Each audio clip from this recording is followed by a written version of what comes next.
گهدار و بینرین ازگاه بویر اف ام دما و خوش بی هون لسر پیلا 103.5 لما گهدار دکن و دریا وشانا مایا زندیرا لما تماشا دکن خلکک نوش برنامه ما مجارين زمان لقل من أزبرز ومحمودم دس بيدبا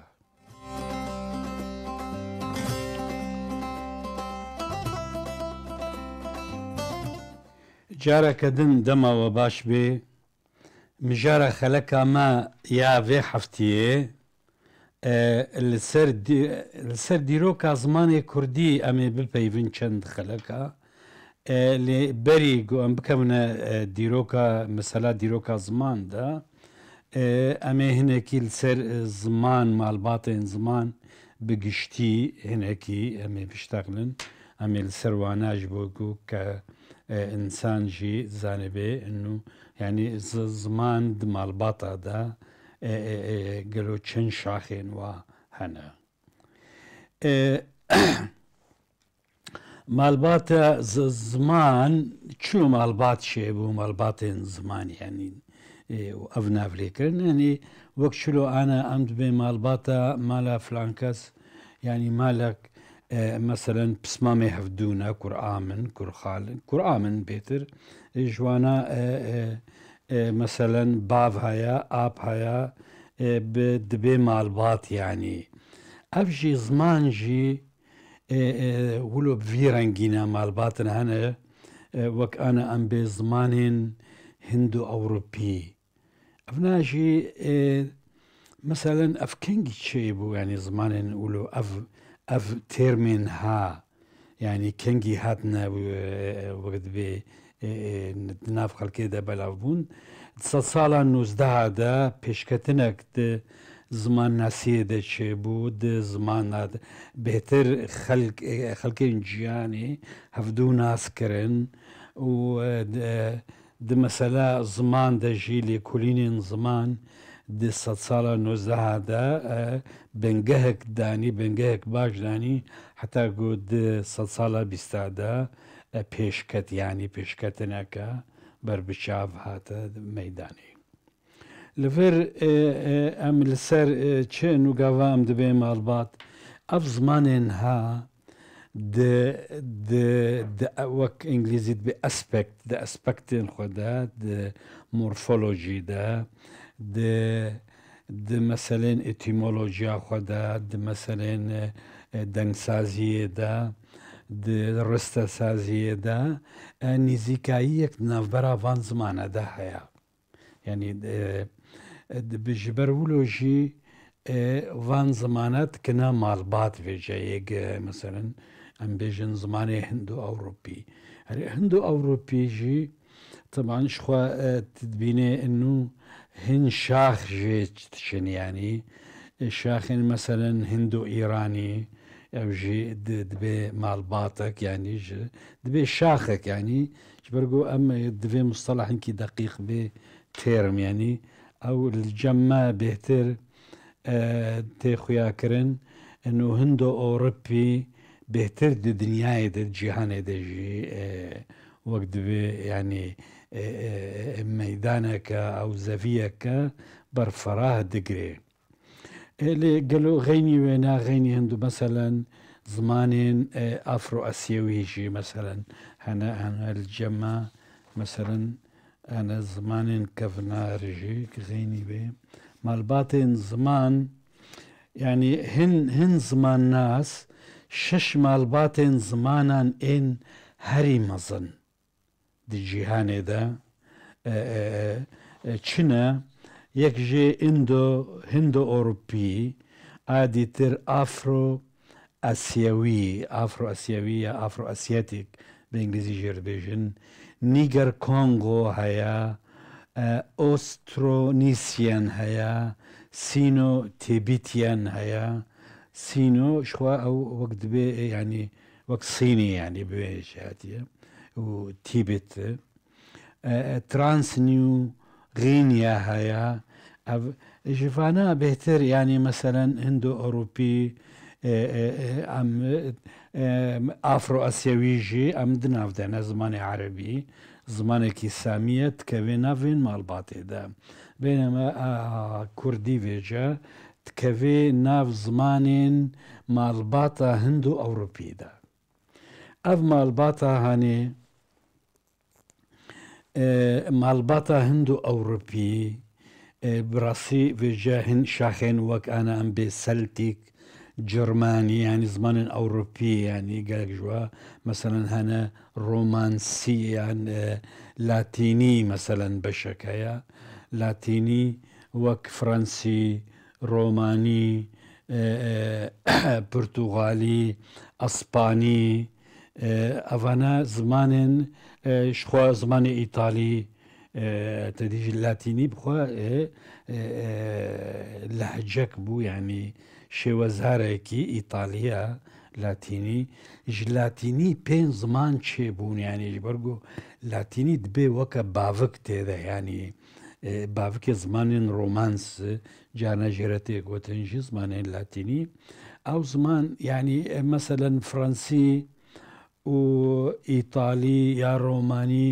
یا پرتوغالی ینی ئەڤەنە لە وەک لەهجات بوون بەرێ ینی بەری ئەم بێژن هزار ساڵی وەک لەهجاتێ لاتینی بوون لێبێژە هێدی ژەبدوو دوورکەتن هەنێکی بوونە زمان یانیانە لێنها مەسەلەن یەکی فڕەنسی گاوا بێکی ئیتالی رە تشتاغلێ ینی هەنێکیش هە فێم بکەن ینی پچێکیش هە فێم بکەن ئللا ینی گاوا يعني مثلا يكي فرنسيش بوغ إيطالي هين ببي قالك وقت جير نافي وك يكي مثلا وك يكي وك ما مثلا أم بي يكي كرديا يكي عرب مثلا إيطالي بعلمي زماني وابتشكي دوري يبدويا لي إيه فرنسي وإيطالي نزيكي هذا مثلا وك أنا تشلو أنا كرد كارن زوتر فارسي بعلمني هيني فارسي ببن جبرجو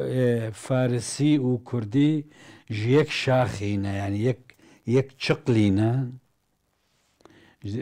ديك شقلي دنا تدي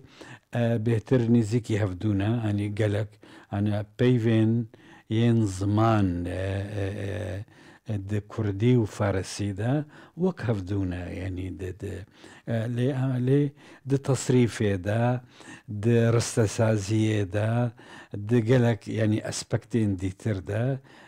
هناكي دوري هفت كفن يعني جارنا هن جارك الجه خورتكي كرد دز زمانه چه دانی بو وکه هلبسته چه کربو لی اولو چه پیوین کردی این رسن دو کردی دا بتایبتی ین گجدنگ چه بونه جوانا چه کربو دگو که امیزینن و ازیوه هلبسته بخوینم اگر یکی فارسی کاری بوشه یعنی فهم بکه یعنی تی بکه نکاریجه تیدا ناکهش برگو چه اف پیو تمامی جی یک جواجیت فارسی دتنا لبر یه بیش خواه ولو جيت فارسي دا هنا بيفن تكردي مثلا تكردي دنينا ليتشي بشا كي مظن هيا امكان جربي بشي هفبش يعني هردو كادا وك هفالي هن جوهرتنن هيا جارنا دي بيفي دا تشج علي دنگسازيان فونولوجي دا هنجار پیدا دبی لی یک زانه اف پیف و اف پیف و کفدونه و به همان واته بکارتی دورتا شخوا چه انا دوان مالباتین ين هندو إيراني سوري ين هندو أوروبي دا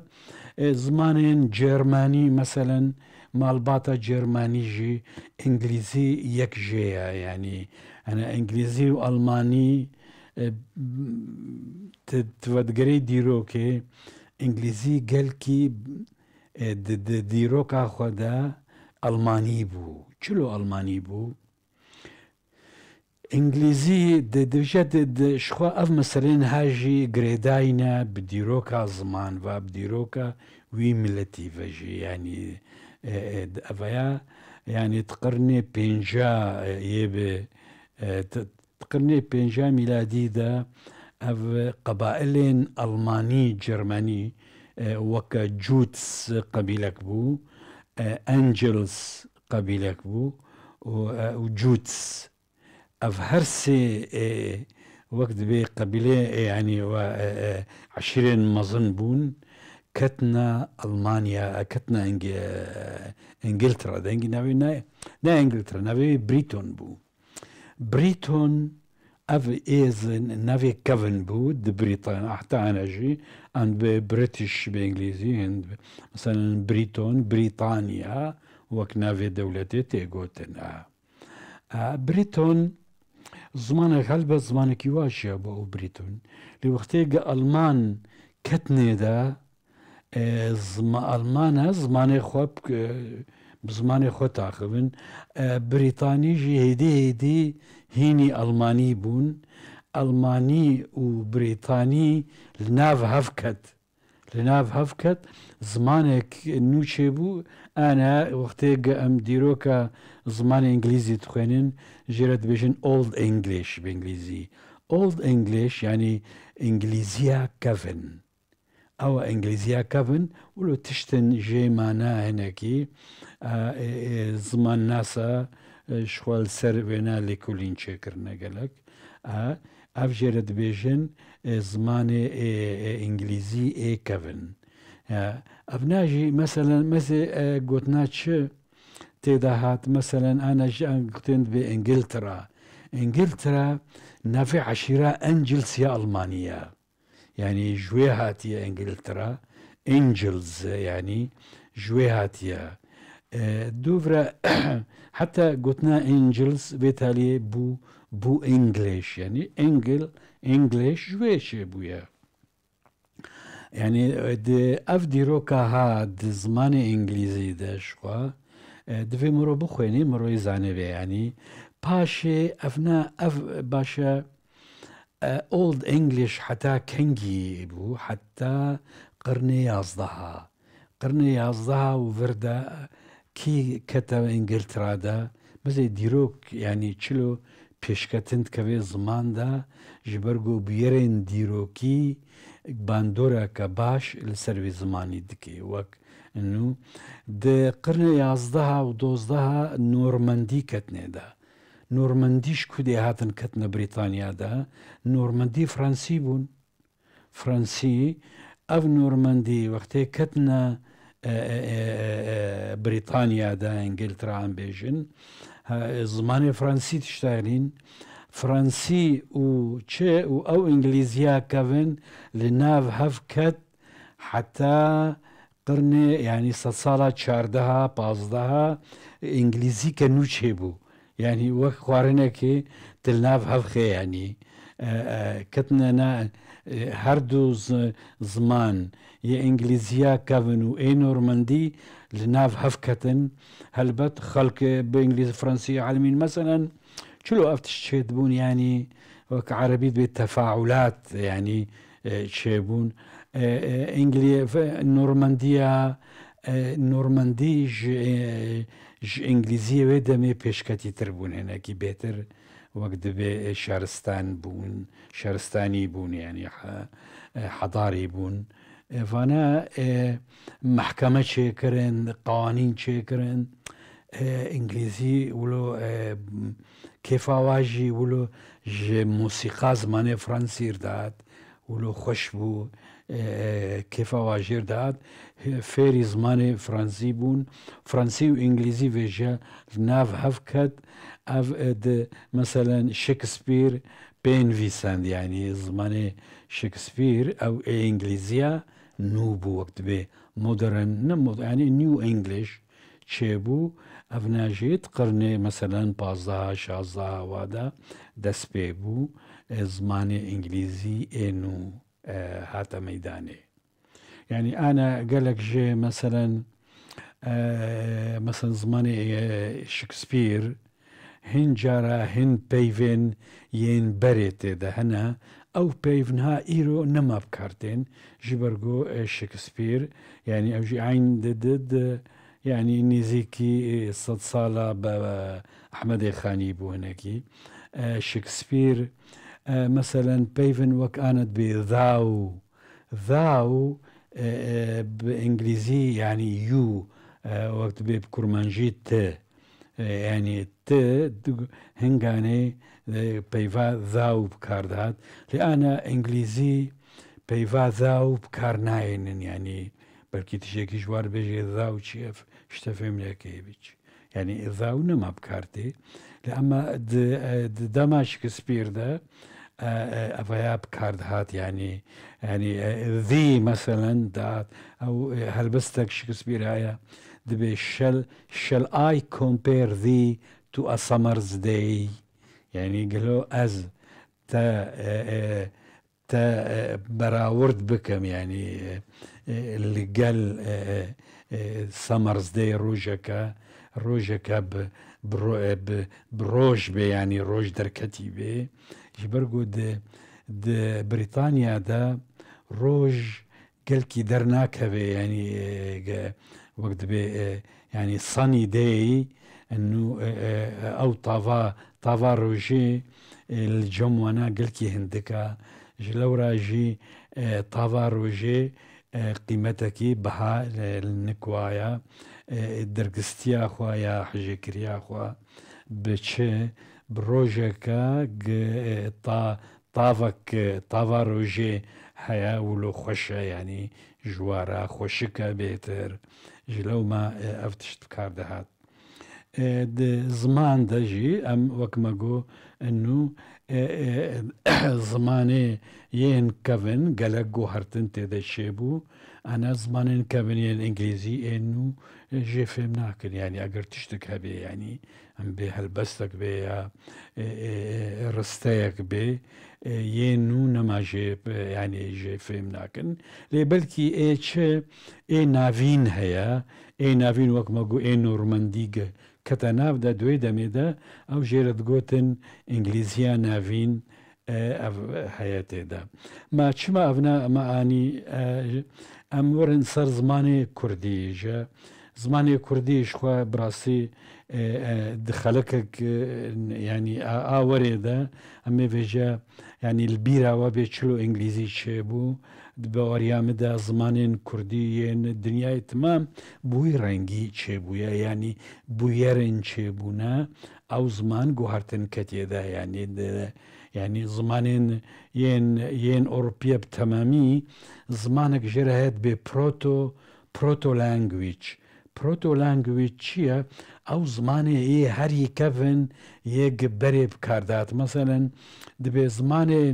هندو ایرانی یه پروتو هیا پروتو او زمانه کفن مثلا چلوت کن وک هبون جرنینه لی زمان ناس وان بيفي كفن قديتنا لناف هفتخن او تشتري زمان ديتنا مثلا انا كارنج افيستا ج تشتن ميدي ج فارسيا كفن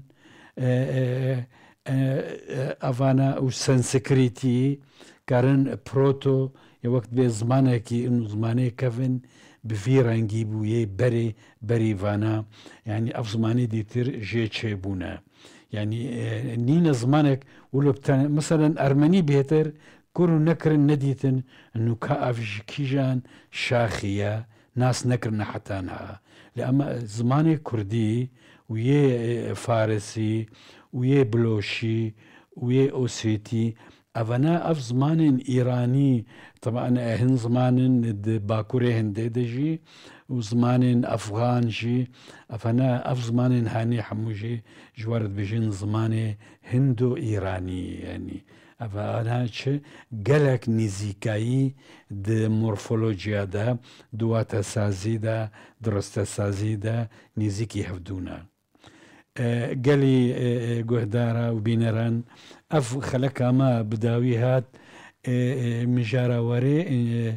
امی بکبن ناف زمانین شاخی هندو ایرانی جبوكو ام جهندو ايراني وجا هرن زماني كردي ولو زمان في اواي ام كارن ديروكا وينا شيرو بكن هون خير خوشي دمينن قالك سباس بوغو دارياوا